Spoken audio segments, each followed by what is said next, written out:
afternoon. My name is Mike Villaria. I am first VP of Philippine Veterans Fund. We're the main sponsor of Veterans Fund Freedom March. I'm also the national EVP of the PFP Sons and Daughters. So we're all descendants of World War II veterans. So I'm a grandson of a USAC veteran. And this project started actually 2016, and this was had different iterations. Some of them before when we first did it was a fun run. So we had a half marathon, and then we met Spagan. Ang concept kasi is we wanted to do an inclusive event. Kasi many of the events related to the Veterans Week, which is the first week of April, is mostly by invitation only. So if you want to do something or contribute something, there's no way to join. So we thought of creating this inclusive event for people who would want to do something and join.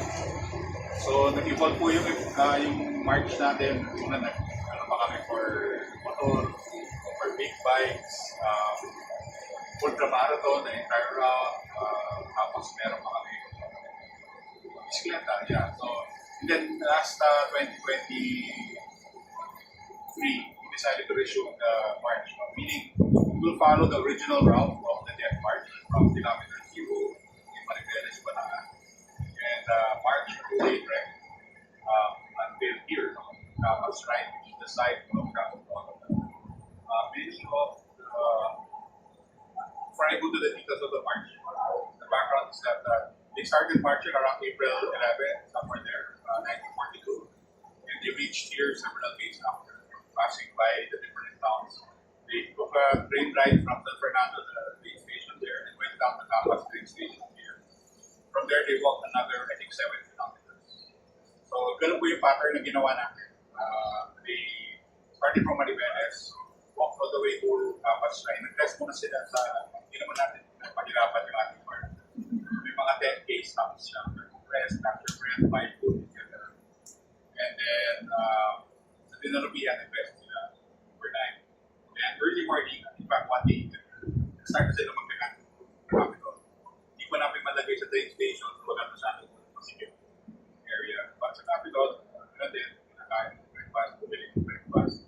Then they, instead of riding on the train, wala pa tayong train, bus na lang. So they took a bus to Capas Park. So from there, naglakad naman po sila from Capas Park all the way. Well, they're still on the way here.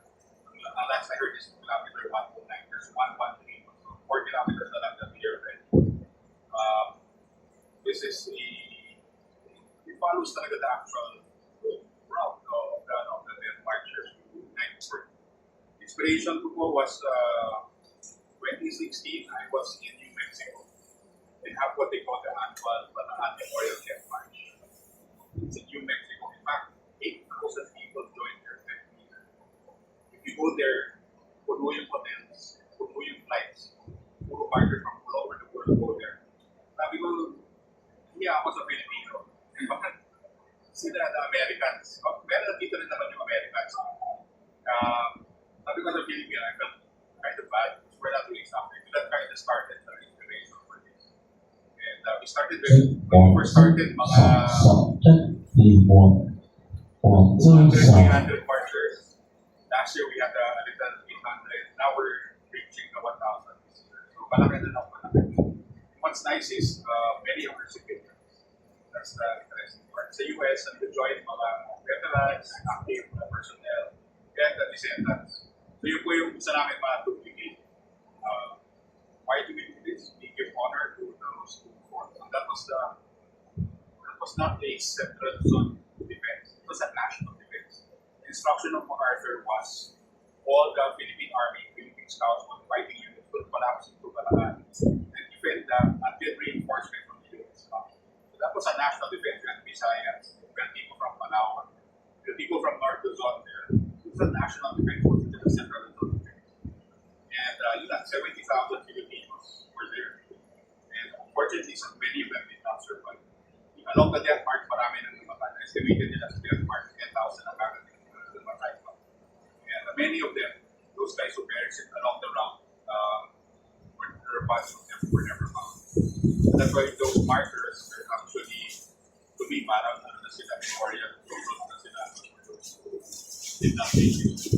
Here in the Capas National Shrine, of course, the condition not much worse. No food. Every day, magka-count sila sino yung namatay para doon pag-isip nila, then yung nila somewhere. Americans were over there across the road. Dito na yung mga Pilipino. And then, in 1943, many of them were pardoned. But some clinic to interview, of course, ulit na yung mga Pilipino. And again, why do we do it? We're the only country in 1942 who resisted Japan for 5 months. All the other territories, Singapore, Malaysia, Indonesia, Vietnam, all of them surrendered almost immediately. Tayo lang yung malabot. You can call it makulit, pasaway, everyone call it, but we were fighting for our country. The veterans I interviewed many years ago, sabi nila sa akin, history daw lessons na sila na i-believe sila kung pinapasok kay Rizal. And nung parating na yung mga hapon, sabi nila, this is our time to defend naman. And in fact, sinumaling pa sila. 18 na po ako, pero actually 16 pa lang, 17. Ganun ka pala sila to defend naman. And we lost some of the best and brightest minds in that battle. Fortunately, the promise reinforcements never came. So that's why they decided to surrender. Patakan in April 9 is today celebrate the World Cup for Arab Filipina. The big level and then, so that, parang that 5 months is so important kasi tayo lang mabot na sila despite the overwhelming odds. And we were winning. In January, we fought in the battle of the pockets. And in somewhere later of January 42, we won in the battle of the points. Then tayo mag-Latin Japanese na may Mariveles. Na-fend off ng mga team. They were actually winning in Japan and to send reinforcements from other territories to here. Ganun ka, hindi yung mga Pinoy naman. Those are the people that we want to emulate. Those are the people we want to bring up onto the attention. One last story. The uncle of my uncle, his name is Manuel T. He's part of the engineering brigade sa Bataan. And nalaman nung kamag-anak niya from Nueva Ecija na dito yung Marvel Death Party. Somewhere in Sasmuan, Pampanga. Inabangan siya ng mga kamag-anak. And pagdating niya, pag makita nila siya along the way, dahil medyo sparks na yung cars, kinain nila si Tito. And stay in the house. When they did that successfully, but si Tito said, we have made the city of food. I said, yeah, we do. And then he said, I have to go back to the march. Sabi, why? I cannot abandon my men. That's the kind of honor that these guys have. Those are the people we want to remember. I mean, all this mess about blood. We can draw a lot of examples from the past when people were honorable. And we hope that kind of honor and pride conveys to come out of it. First one, the veteran will be one example. Yun lang po. Sorry, Yes, as Sir Bart, I'm Richard. I am additional moments. Yes, sir. Sir, tanong ko lang, for this year's Freedom March, so ano po yung i-expect natin, lalo na sa mga veterans na nandito? Okay, based on FIMA records, there are only 500 plus World War II veterans there. So they're not almost done. And many of them cannot join anymore events like this. So they're all like, the younger segment is 90. Some of them are over 100. And the veterans are out here, but they're also equally active. They're post-war veterans. And many of the surviving veterans are not from the battle of Bataan. These are the younger guys who lived in the era of the 1945. So to answer your question, I cannot speak for the veterans themselves because I knew many of them, but they passed away when they started. The descendants were the ones who are happy there. And not just here in the Philippines, kasi many of the Philippines, yung mga US Army veterans, the US Army, yung mga descendants and it actually migrated in the 70s. So marami sa kanila nasa America. And even here, meeting a lot of them, they say they're so happy that their forefathers have been with them. So I guess it's the best compliment I can hear from the descendants. Sir, I have another question. As a bank owned by World War veterans and their descendants, how does this event serve as the ultimate expression of your corporate charter and your commitment to the sons and daughters of our communities? Yeah. When they were still alive, sabi ng veterans, there were two things that they could do for them. Number one is taking care of their health. That's provide medical help, medicines, down to the business. But the other thing that they wanted to was yung legacy. Nakakatuwa yung mga veterans. Pag ayaw nila masyadong, hindi sila magmalaki. Yung mga matulog, wala silang ganun. You have to draw it out. Pero yung mga, yung sarili na story, hindi nila kwento. Pero lahat sila ito, magkapatid. They're proud of their comrades. And, pero sarili nila, pero yan, hindi na sabihin, pero yung pala yung kwento niya, mas matindi pa sa kasama nila. So, naisip namin mas to draw out those stories. And when they were like, asked to write, handwritten their accounts. And we will match that with historical records. Then, hopefully, count that story. Medyo madami kasi extensive. So, starting with market, we come up with some documentaries. So, this march in particular is to help memorialize naman yung ating mga bataan. Because that's a separate group. And you have the Philippine Scouts, they were the elite forces. And then, the Philippine Army, ito naman yung mga kagaya ng lolo ko is a teacher. Pero lahat ng mga males, age 21 to 35, required to join the Philippine Army. So, ano yung conscripted niya. So, sila, lumaban din sila. And they were excited to fight. So, ito yung tinatawag na yung something. Like the States are part of ours. And, so yeah, that's we wanted to share their stories again. Lumalabas kasi yan, in the kilometer markers, you will see the dedication there. And it's our hope that people will learn more about their kababayan over there. And yun lang yung ano namin. Gusto namin. Hey, there's so many stories there. But we hope we can draw on some of them. Sir, speaking of stories, sabi mo nga napakadami. Can you mention at least one or two na tatatak during this 10-year na parang ano natin, with the march? Do we have any story to share? Talagang kung ano sa isip nyo, I cannot forget this scenario. Parang there was this American, I think it was pre-pandemic. He just showed up during the march. It's about mga 70. And may flag siya ng America sa Philippines na backpack niya. And sa backpack niya naka-get in honor of my two uncles who were in the Batangas march. Walked in, leaded it. Then wala partner. wala paboka, wala. That's one of our staff were doing the talking. Said, why are you doing this? Just to remember my uncles. And then, yung dedication.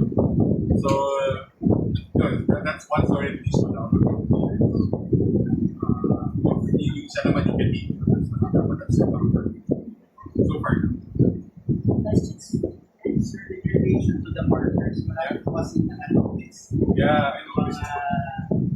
Markers from 100, kilometer 100. How does the awareness from the Freedom March affect the restoration of the converted markers and the insurance? Yeah, the markers are actually put up by a private called the Philippine American Development Fund. And I'm actually part of that board. And we try to ensure, sabi mo YTA, ang medyo napansin ko dito sa campus na parang wala rin. So, I have to check on that. But yeah, it's a growing concern. Since most of us are in Manila, but natutuwa ako sa social media concerns. Tumaas daw the recent years. Pag may natamaan ng truck, may nag-post report sa amin, ganun magkatama, hindi sa road biking, ini-ensure nila na magagalaw ng road. In other words, by the funds of the person, yung DPWF Region 3, in-ensure nila na pag may road bike, natawag din sa amin, road bike din po kami. Group po namin yung base, yung iba yung po namin, pero first pa kami ng bagong base. Yung mga sing awareness, in other words, ng mga tao sa markers, hindi kasi siya basta-basta ma-replace. The opening should always remain because may dedication time po yun. Either yung veteran na namatay or yung family na hindi siya basta-basta pwede mo pala. Ano talaga? Kaya yung program at ay program para mas lumawak.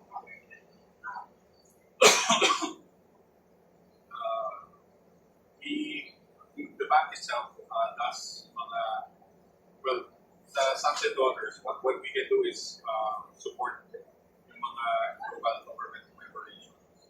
Unfortunately, parang the same people every year. So, kulang sa employees. But we have I think 120 liberation for events na lupa. Here, tagging yung masyado na sa seminar. And we also try to memorialize, like we have a project in Pangasinan now, to memorialize all the 6,600 veterans in Pangasinan. Put them in a nice marble wall para sila permanently enshrined. We did the same. The other groups did the same in Capiz, parang if you're always from, let's say, merong shrine, you can always visit yung, this is a good example, yung lahat ng names ng mga networks na Filipino. So those are the stuff we do. We also sponsor mga documentaries. We look at mga people who submit. I'm kind of hoping the younger people will submit. Kasi kaming mga matatandang magawa ng dito, mga matandaan din yung documentary namin. Approach namin pag Gen X. So we are actually looking for mga Gen Z and video developers and we can help them point them to the right researchers that come with their shorts. Kasi yung style nila, that will connect to the younger generation. Yun, sinusupport din po namin. Yeah. Sir, Yeah. And then there's something where yung mga rules na nangyari. Ano yung magbaga na lang In the 10-year. I think it's the Is there a good? yeah, it will last 3 years of it. We had to stop because of the pandemic. But when the issue did in 2020, we did much better reception. There are more people doing it. That it was more militant than civilians. Now it's the opposite. There are more civilians than militant. And yun talaga yung gusto namin. More from the private. In other words, kasi wala na nga po bayad eh. So, sana nga, I hope that will need you, your help for us to spread the word. Sir, how can the Freedom March shape the mindset of younger Filipinos, since you mentioned about the youth? And how do you plan to engage their involvement in events like this? I have kids who are kids, so kind of hard to reach to them. Always looking at their gadgets. So the attraction is through the gadgets, but the experience has to be done by themselves. Yung panawagan to. Sadly, because kasalanan din namin yun, mga parents, think na lang namin na tingin sila sa gadgets but I think the experience will change. Yung kinikwento kanina, they were volunteering, they were naive to get into the fight. Itong ROTC na nagre-reklamo.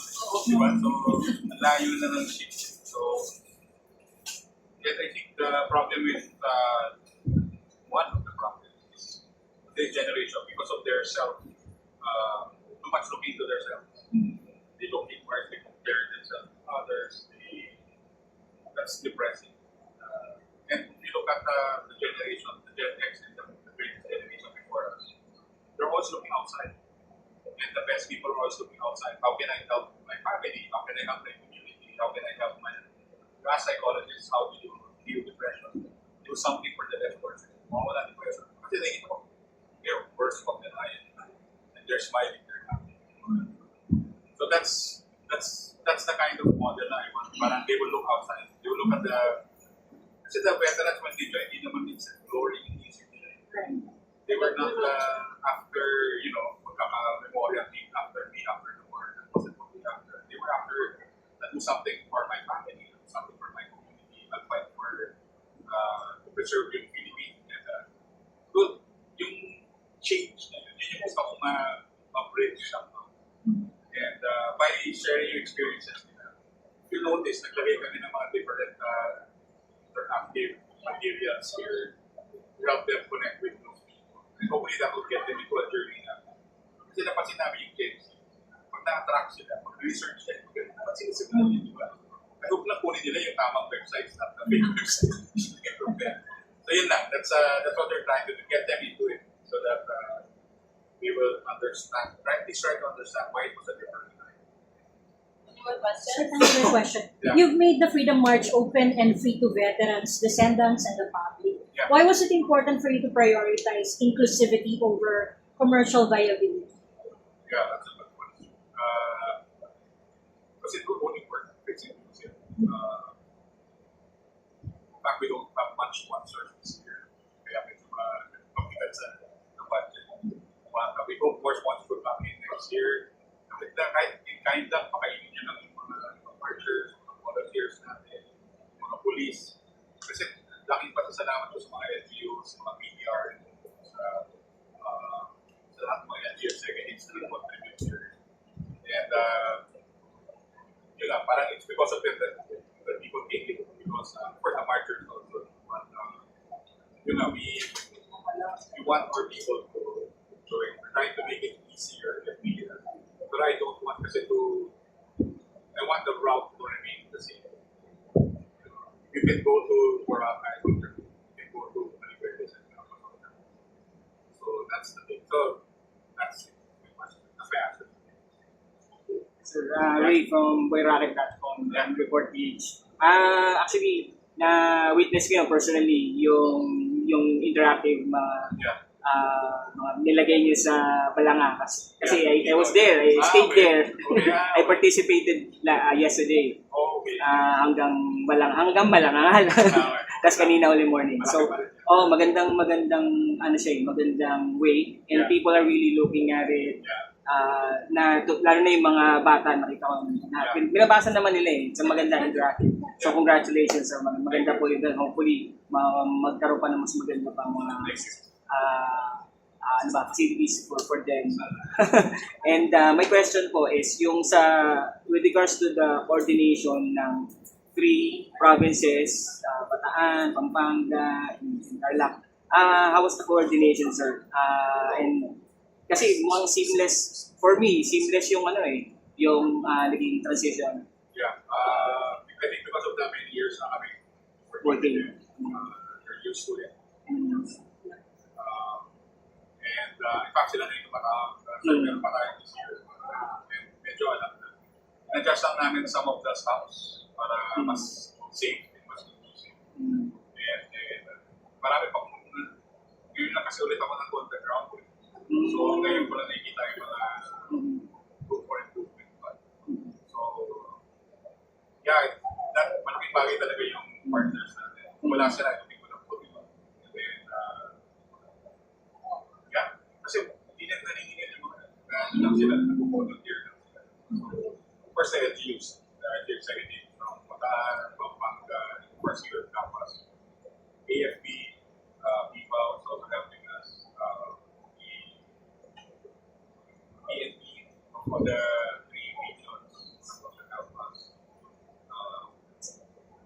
The PNP, Veterans Federation of Philippines, also, they sent 100 markers. Hindi ka na bahan na ako sa mga seniors. Ano naman tayo, may sweeper, saka may medical team naman tayo, 3 ambulance.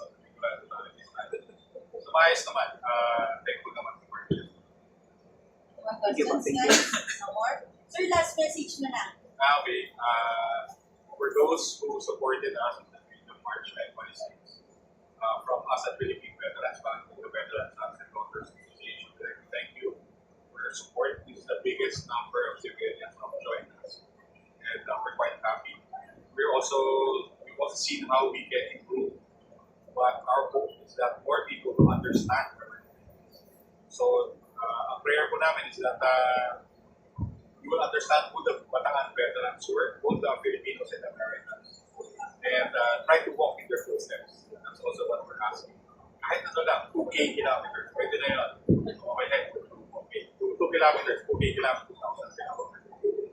And yeah, just try to walk in their footsteps, try to understand what they might do. And of course, doon, walang water, walang, ano ba, you were under duress, yeah, may mga bantay ng guards, heal you, do that.